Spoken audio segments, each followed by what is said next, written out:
वैद्युत फ्लक्स का मान होगा, वैद्युत फ्लक्स का मान होगा।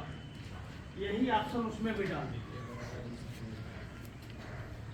तो चलिए सबसे पहले हम लोग मन के एक कोने पर आवेश है, मतलब यहाँ पर इतना शीर्ष तो यही है ना, ये हो गया शीर्ष, यहाँ पर आवेश है, ठीक। तो जब यहाँ आवेश है तो अब इसको कंप्लीटली सिमेट्रिकल क्लोज सरफेस के अंदर ले जाना है। तो सबसे पहले हम लोग क्या करेंगे, एक ऐसे है तो इसके बगल में भी एक घन यहाँ पर लगा देंगे, ठीक है। मान लो यहाँ पर लगा दिया, ठीक, छोटा बड़ा थोड़ा सा है, ये देखो। तो ये अब यहाँ पे आ गया ना, यहाँ पे क्लियर, यहाँ पे आ गया, ठीक। अब इसके बाद इधर भी दो ऐसे ही रखेंगे, ठीक है ना। तो 4 हुआ, तो अभी यहाँ पर है ये, यहाँ पे तो इसके नीचे जैसा शेप बना हुआ है, अब अगर ऊपर भी बन जाए तब ये क्लोज होगा, कंप्लीटली क्लोज सरफेस के अंदर चला जाएगा। तो 4 नीचे है और 4 ऊपर रखेंगे, तो कितने घन हो गए टोटल? अब 8 घन से बद्ध वैद्युत फ्लक्स का मान है गॉस प्रमेय के मुताबिक Q/ε। 8 घन लगे, तो 1 घन से क्या होगा, कितना हो जाएगा, Q/8ε। यह बात समझ में आया सबको? तो कर लीजिए। फिर दूसरा वाला बताते हैं। दूसरे वाले में क्या कहा गया है, घन के कोर के यहाँ मध्य बिंदु पर, यहाँ पर आगे से तो क्लियर हो गया कि इसके इधर भी एक ऐसे लगा लेंगे, ध्यान दो भाई। तब ये यहाँ पे आ गया, तो इसके इधर भी जैसा शेप है, इसके इधर भी वैसा ही है, इधर भी है, इधर भी, केवल ऊपर नहीं है। तो जैसा नीचे है वैसे ऊपर बनाना पड़ेगा। तो नीचे क्या है, 2 घन है, तो ऊपर से भी क्या करना पड़ेगा, ऐसे 2 घन लगाना होगा, और तब क्या होगा, वो कंप्लीटली सिमेट्रिकल क्लोज सरफेस के अंदर चला गया। तो 4 घन से बद्ध वैद्युत फ्लक्स का मान कितना है, Q/ε। तो 1 से बद्ध कितना होगा, तो कितना आ जाएगा, आप समझ गए? तो कर लीजिए। तो ये साधारण ढंग के कुछ क्वेश्चन थे, कंपटीशन में भी पूछे जाते हैं, ठीक है। अब आगे हम लोग गॉस प्रमेय पर आधारित कुछ और सवाल करेंगे, जल्दी करिए।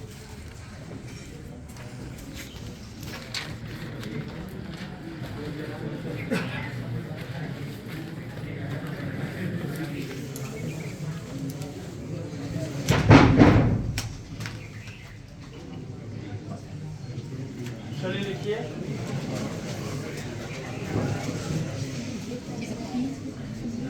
नोट करा। दिए गए घनों से बद्ध वैद्युत फ्लक्स का मान ज्ञात कीजिए। वहां से बनाओ, उधर से सीधा के भीतर कुल आवेश का मान ज्ञात कीजिए।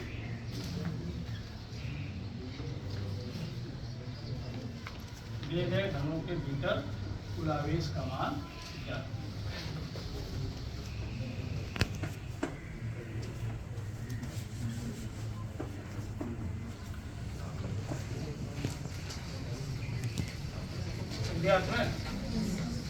अब अगर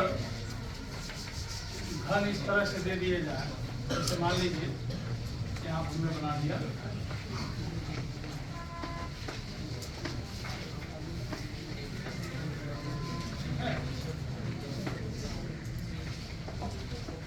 ऐसे।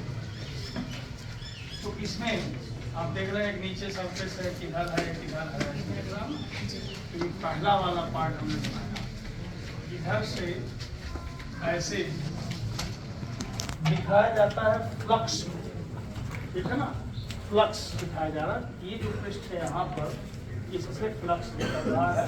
अब ये मान लिया कि इससे 2 यूनिट का फ्लक्स निकल रहा है।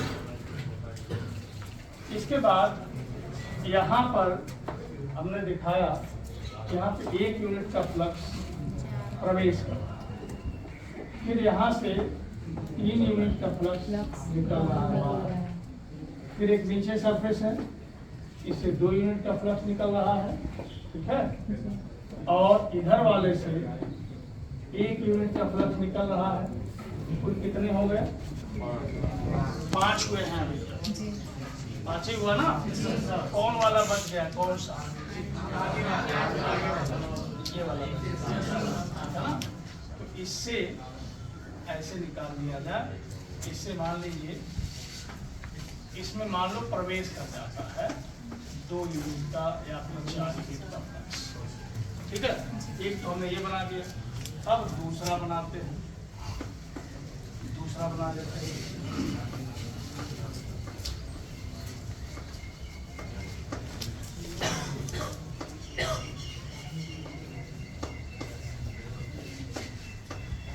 ठीक है। तो अब इससे देखिए, इससे मान लिया यहाँ पे निकल रहा है 3 यूनिट का फ्लक्स, यहाँ से निकल रहा है 1 यूनिट का फ्लक्स, यहाँ से निकल गया 4 यूनिट का फ्लक्स, ठीक है। यहाँ ये प्रवेश कर रहा है 2 यूनिट का फ्लक्स, इधर भी प्रवेश कर रहा है 1 यूनिट का फ्लक्स। अब कौन बच गया? 3 हो गए ना। एक उधर वाला फ्लक्स अलग हो गया, उधर वाला, ऊपर वाला, बगल वाला, इधर वाला हो गया, नीचे वाला बच गया। इसमें हम लोग मान लें कि इससे भी निकल रहा है 3 यूनिट का फ्लक्स। तो इस तरह के क्वेश्चन आपको मिलेंगे, मिलते हैं कंपटीशन वगैरह, वैसे बना हुआ जैसे हमने बनाया, ठीक है। एक और बना लेते हैं, क्वेश्चन नंबर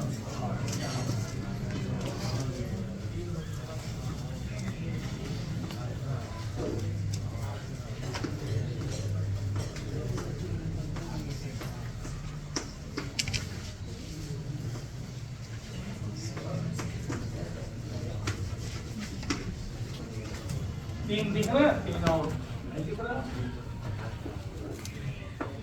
ये 5 का फ्लक्स है, 2 इसमें प्रवेश कर रहा है, 3 निकल रहा है, 4 प्रवेश कर रहा है, इसमें से 1 निकल रहा है, यहाँ से भी 1 निकल रहा है, ना। अब ऐसे क्वेश्चन को कैसे किया जाता है ये सीख लो, सीखने के बाद आप कर देंगे, ठीक है। जैसे पहला क्वेश्चन, तो आप पहले ये जान लीजिए कैसे जब दिया होता है तो उसमें लिखा रहता है कि ये जो दिखाए गए हैं ये सब फ्लक्स हैं और इनका यूनिट दिया रहता है। तो यहाँ पे यूनिट हम लोग SI यूनिट मान के चलते हैं, ठीक। तो फार्मूला है गॉस थ्योरम का, phi E equal to Q upon epsilon, formula है ना। यहाँ पे हमें निकालना है आवेश, तो Q इक्वल टू हो जाएगा phi E into epsilon naught into हो जाएगा ना। अब जो फाई है यही सब दिया हुआ, अलग अलग पृष्ठ से दिया हुआ है, तो सबको ऐड कर लेते हैं। ऐड करते समय ध्यान रखते हैं कि जो बाहर की तरफ दिख रहा है उसे प्लस लेते हैं और जो प्रवेश करते हुए दिख रहा है उसे बस, ये ध्यान रखना होगा। तो एप्सिलॉन नॉट का मान कितना होता है? 8 10 होगा, बोलो सब लोग।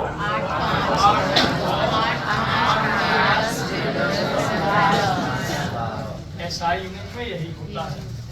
अब फाई E के जगह पर जो प्रवेश करने वाले हैं उनको प्लस दिया जाएगा। ये 2 तो बाहर निकलने वाला है, माइनस, सॉरी जो 2 बाहर निकलने वाला है प्लस, प्रवेश करने वाला है माइनस, फिर ये प्लस, फिर ये प्लस, माइनस, ये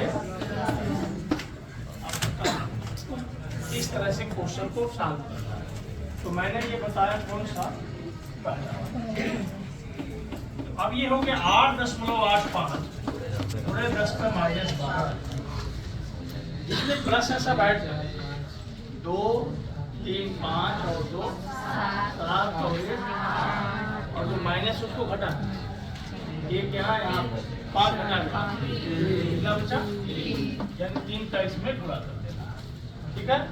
तो गुणा करेंगे कितना होगा? 5 हो गया, 5 हो गया और 26।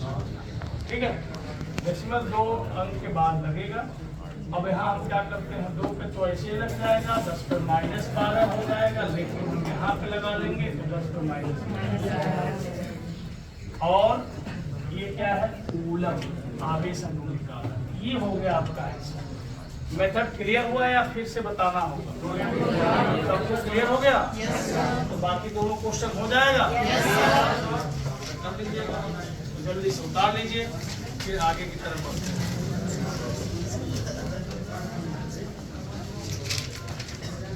ये सब क्वेश्चन कंपटीशन में पूछे जाते हैं, एग्जामिनेशन में तमाम तरह के ऐसे ही बना के पूछे जाते हैं।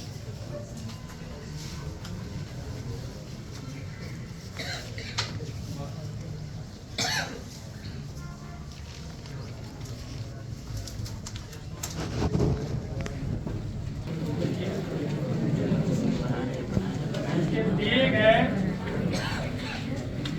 पृष्ठों S1 व S2 से बद्ध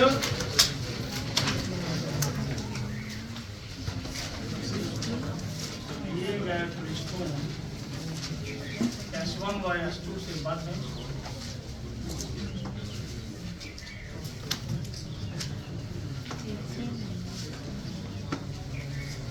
वैद्युत फ्लक्सों का अनुपात ज्ञात कीजिए। क्या अनुपात होगा? ऐसे क्वेश्चन बोर्ड परीक्षा में आ चुके हैं। ठीक है,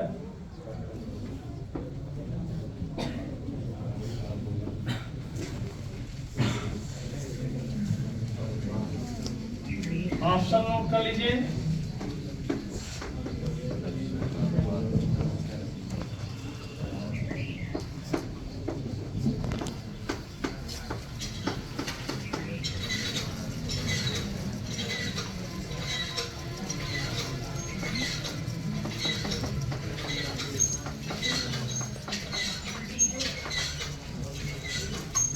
ये है, 2 पृष्ठ दिखाए गए हैं, S1 और S2, और आपको दोनों से बद्ध वैद्युत फ्लक्स का अनुपात बताना है। ठीक है ना? जितने भी एंट्रेंस एग्जामिनेशन हैं उसमें इस तरह के सवाल पूछे जाएंगे।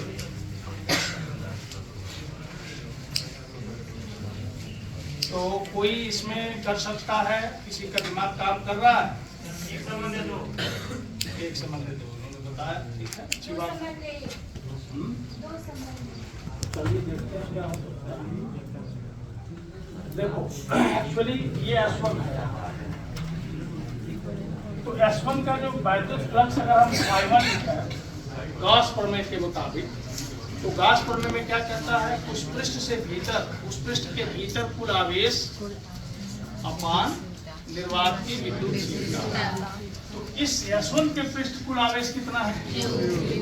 और निर्वात की जो विद्युतशीलता है ये ϕ1 निकल गया। अब नंबर आता है ϕ2। ये S2 से बद्ध वैद्युत फ्लक्स है।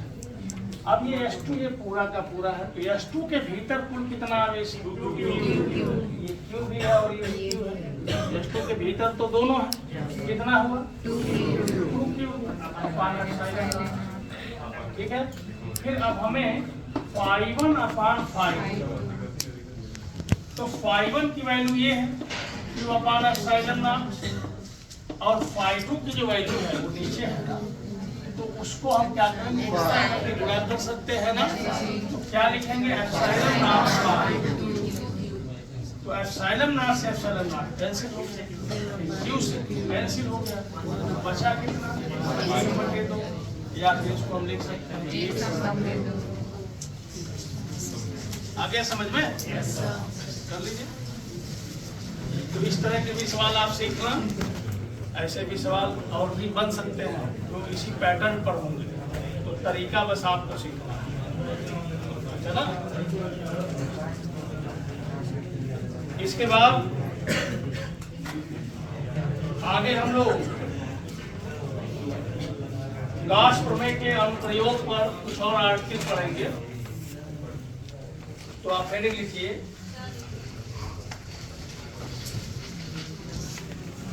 लंबे ऋज रेखीय चालक के कारण लंबे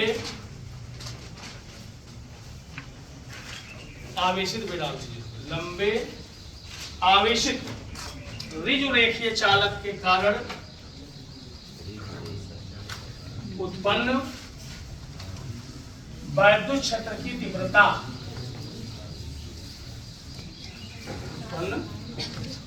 वैद्युत क्षेत्र की तीव्रता।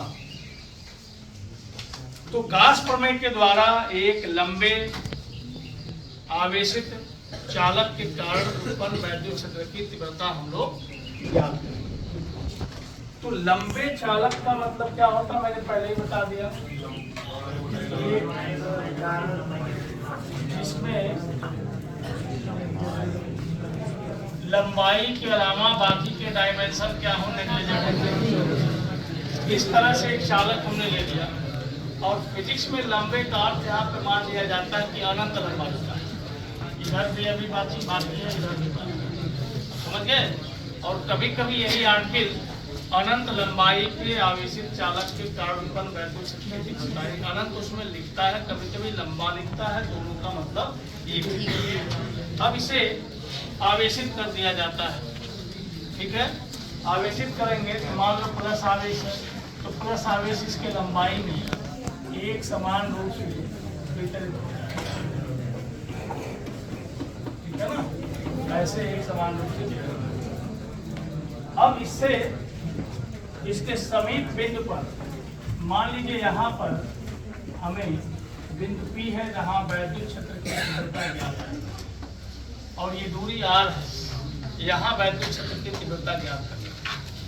तो सबसे पहले आपको बताया गया कि हमें यहाँ पे गॉस प्रमेय से ज्ञात करना है और ये आपको मालूम है कि जो गॉस प्रमेय है वह बंद पृष्ठ पर लागू होता है। किस पर लागू होता है? तो बिना बंद पृष्ठ के हम गॉस प्रमेय अप्लाई नहीं कर सकते। तो उसके लिए हम क्या करते हैं, जहाँ बंद पृष्ठ होता है वहाँ तो कोई दिक्कत नहीं आती है, लेकिन जहाँ नहीं होता वहाँ पर एक बंद पृष्ठ की हम कल्पना करते हैं और उस पर गॉस प्रमेय अप्लाई करते हैं। तो जिस बंद पृष्ठ पर गॉस प्रमेय अप्लाई करते हैं उसको कहते हैं गॉसियन पृष्ठ। क्या कहेंगे? गॉसियन पृष्ठ। अब समझ गया, इसे याद रखिएगा। तो गॉसियन पृष्ठ क्या होता है? जिस पृष्ठ पर, जिस बंद पृष्ठ पर गॉस प्रमेय अप्लाई किया जाता है उसी को कहते हैं गॉसियन पृष्ठ। तब यहाँ हमें गॉसियन पृष्ठ बनाना पड़ेगा। कैसे बनेगा देखो, इसके लिए एक पेन दीजिए हमको बताएं। अब इस पेन है, मान लो ये चालक है, इसे आवेशित कर दिया गया। अब हमें एक ऐसे पृष्ठ को लेना होगा जिसके भीतर यह पूरा का पूरा पेन आ जाए, ठीक है ना। तो एक कागज दीजिए हमको।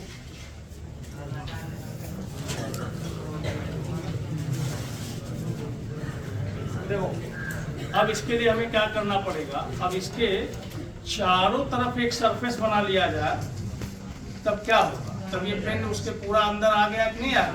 बंद पृष्ठ होना चाहिए। तो अगर हम उस तरह का सरफेस बना रहे हैं तब क्या बन के तैयार होगा? ये पेन इसके अंदर होगा, क्या बन के तैयार होगा?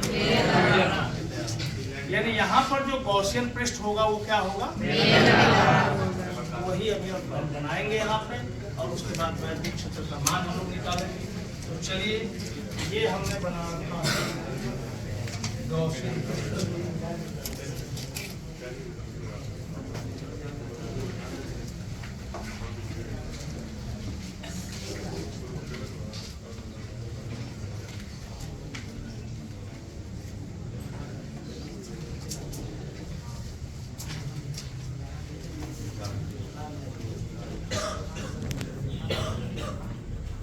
बन गया ना, ये बन गया गॉसियन। अब उस बेलन के भीतर हो गया पूरा का पूरा वायर, ठीक है ना। धन आवेश से वैद्युत बलें बाहर की तरफ निकलती है। तो इसके पहले भी मैंने बताया कि जो वायर है उससे चारों तरफ निकलेंगे रेखा। इधर भी निकला, इधर भी निकला, इधर भी निकला, इधर भी निकला, चारों तरफ निकलेंगे। और वो बल रेखाएं क्या करेंगी, बेलन के पृष्ठ से होकर जाएंगी। ठीक है, तो कुछ बल रेखाओं को ही दिखा सकते हैं। अब हम ये मान लें एक जो बल रेखा है यहाँ बेलन के पृष्ठ पर लंबवत ऐसे बाहर की तरफ निकल जाएगी और उस बिंदु पर वैद्युत क्षेत्र की तीव्रता का दिशा भी वही होगा जिस दिशा में वैद्युत बल रेखाएं गमन करेंगी। इसी पॉइंट पी पर हमें निकालना है वैद्युत क्षेत्र की तीव्रता। अब इसके लिए हम क्या करेंगे, इसको ध्यान से देखें। जैसे अभी देख रहे थे आप घर में 6 फलक थे ना, तो 6 से बद्ध जो वैद्युत फ्लक्स से दिखाए गए थे, अलग अलग दिखाए गए थे। इसमें कितने पृष्ठ ऐसे दिख रहे हैं आपको, इस बेलन में कितने पृष्ठ दिख रहा है? कागज का टुकड़ा दीजिए। 2 नहीं दिख रहा है, आप ध्यान से देखेंगे तब पता चलेगा। अब ऐसे हमने बना लिया,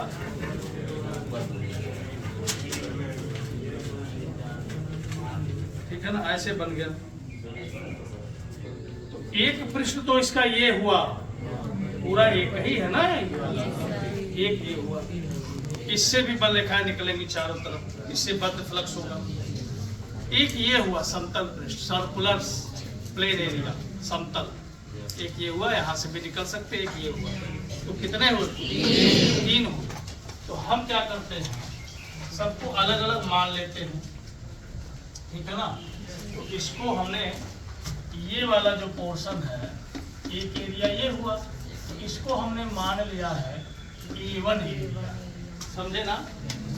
दूसरा वाला ये है, ये भी सर्कुलर है, प्लेन है, और इसको हमने मान लिया है A2, ध्यान से समझिएगा, ठीक है। और एक है ये वाला, आ रहा समझ में, ये वाला जो कर्व्ड सरफेस है बेलन का, इसका एरिया हम लोगों ने मान लिया A3। चलो ठीक है, तीनों का अलग अलग एरिया मान लिया। अब तीनों से बद्ध फ्लक्स भी होगा ना, तो इसका जो फ्लक्स है उसको हम लोगों ने मान लिया फाई। इसका जो फ्लक्स रहेगा तो इसको मान लेंगे फाई, और इसका जो फ्लक्स होगा इसको हम मान लेंगे। यानी कुल फ्लक्स कितना हुआ बताओ तो? कितना? फाई1 प्लस ये मामला हो गया काम। तो लिखिए पहले, इसमें कुछ लिख लीजिए। देखिए माना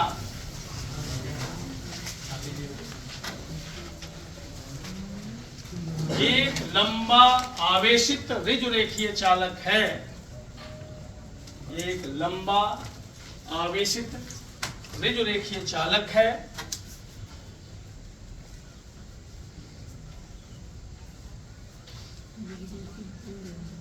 हो गया, जिसमें आवेश का रेखीय घनत्व लैम्डा है, जिसमें आवेश का रेखीय घनत्व लैम्डा है।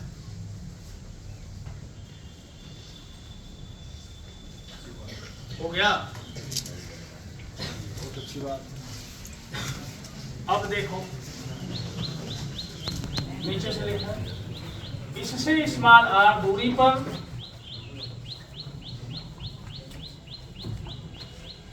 वैद्युत क्षेत्र के तीव्रता का मान ज्ञात करना है।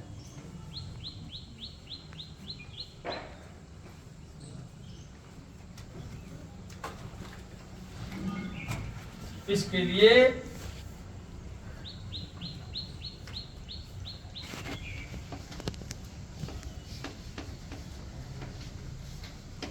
स्मॉल r त्रिज्या, स्मॉल r त्रिज्या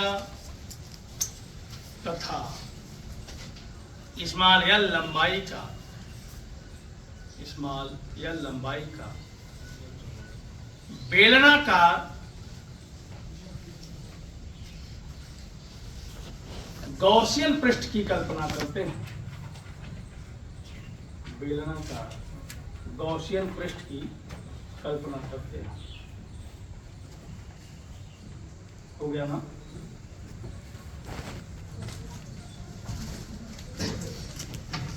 अब आगे बढ़ेंगे और लिखेंगे गॉसियन पृष्ठ से बद्ध कुल फ्लक्स गॉसियन पृष्ठ से बद्ध कुल फ्लक्स फाई ई बराबर, या कुल वैद्युत फ्लक्स फाई ई बराबर क्या लिखेंगे जरा सब लोग बोलो। कुल फ्लक्स की तरह phi 1 plus phi 2 plus phi. कोई कंफ्यूजन किसी को? अब इसमें से कोई छात्र जो फाई ई का मूल डिफिनीशन है बता सकता है? हाँ तो मैं कौन बताएगा? फाई ई का मूल परिभाषा यानी मूल सूत्र उसका जो बताया गया था शुरू में, कौन बता सकता है? हाथ उठाइए जिसको आता। किसी को नहीं आता? अभी कंप्लीट नहीं बोल पाया। E.A तो फार्मूला है ही, लेकिन कहाँ पूरा बताया गया? ये बराबर इंटीग्रल E.A, ये फार्मूला। ठीक है भाई, ये फ्लक्स का फार्मूला है। यहाँ जब हम अप्लाई करेंगे बंद पृष्ठ के लिए तब यहाँ पर एक ऐसे लूप बनाते हैं, तो इसका मतलब होता है ये बंद पृष्ठ पर लागू हो रहा है। अब समझ गए ना? तो अब आइए हम लोग इसके मुताबिक फाई1 की बात कर रहे हैं, तो सब लोग बोलेंगे फाई1 के लिए हम लोग क्या लिखने वाले हैं। सबके लिए वैद्युत क्षेत्र की तीव्रता ई ही है। अब यहीं पर आइए और ध्यान से देखिए, हमने क्या किया, यहाँ छोटा सा एरिया ले लिया, या छोटा पूरा एरिया है A1, तो उसका सबसे छोटा पार्ट क्या होगा? A1, और उसका डायरेक्शन उस पर परपेंडिकुलर होगा कि नहीं होगा? इसके बाद हम यहाँ पर ये जो कर्व एरिया है बेलन का, इसका यहाँ पर ले लेते हैं एक छोटा सा एरिया। ये कौन होगा? ये होगा DA3। अब समझ गए? और उसका डायरेक्शन उस पर 90 डिग्री एंगल पर। फिर उसी तरह से हम इसकी बात अगर करते हैं तब क्या होगा? ये ऐसे बाहर की तरफ होगा और ये होगा, कौन होगा? DA2 होगा, और यहाँ से वहां तक मिलाएंगे तो डायरेक्शन तो क्लियर है ना? दिख रहा है ना आपको? क्लियर? तो फाई1 का मान अगर आप बता दें तो ठीक रहेगा। बताइए तो इसके हिसाब से फाई1 का मान क्या होगा? जल्दी बताइए। इंटीग्रल ई और कितना बढ़िया बता दिया।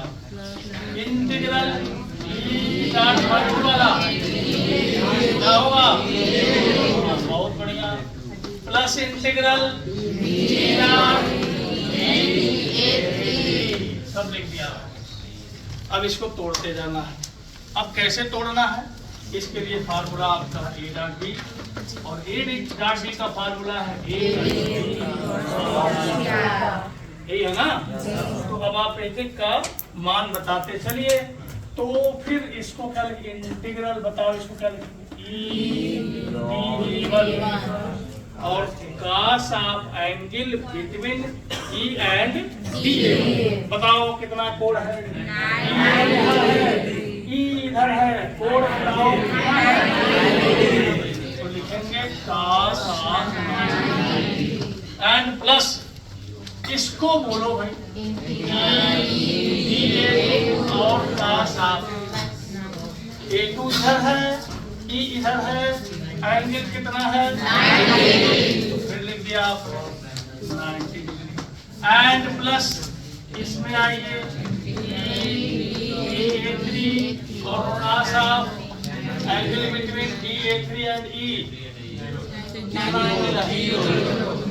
इधर है, D इधर है, एंगल कितना? 0 डिग्री। cos 0। समझ गए पूरी बात को? cos 90 का मान बताओ। 0 होता है तो ये भी 0 हो गया, ये भी 0 हो गया। ये हम बाहर निकालते हैं, इंटीग्रल DA3 बचा हुआ है और cos 0 का मान। तो फाइनली हमारे पास क्या बचा?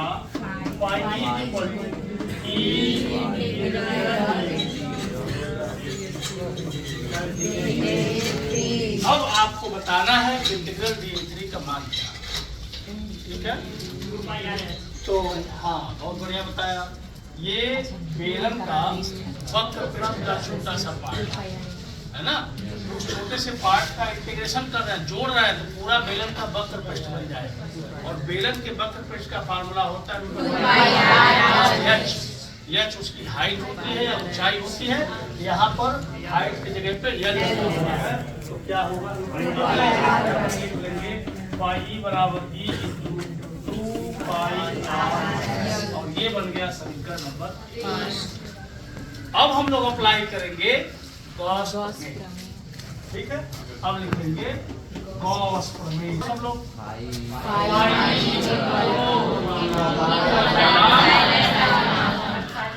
अब यहाँ पे क्यू क्या होता है, कैसा आवेश उस बंद पृष्ठ के भीतर स्पष्ट रूप से जानकारी होनी चाहिए।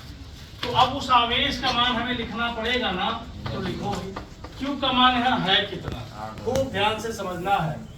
इस तार पर आवेश का रेखीय घनत्व लेम्डा है, मतलब एक लंबाई पर आवेश की मात्रा लेम्डा है।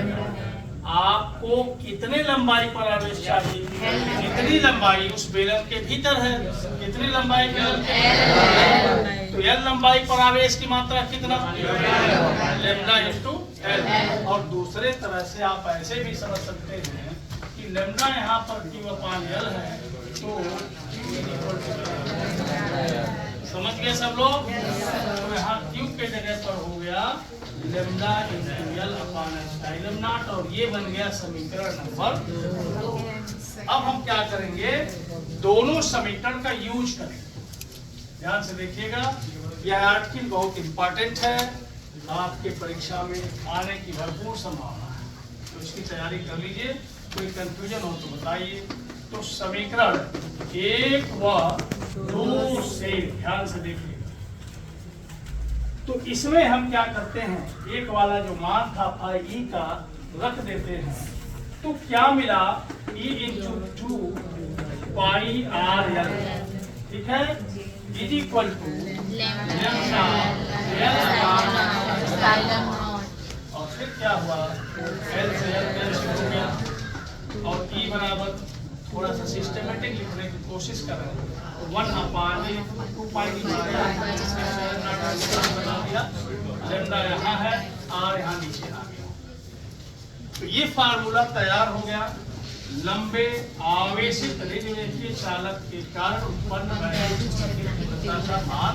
और यहाँ जो सबसे खास बात जानना है, दूरी के साथ जो वेरिएशन है is proportional to 1 upon r. Clear? तो इसको जल्दी से कर लीजिए।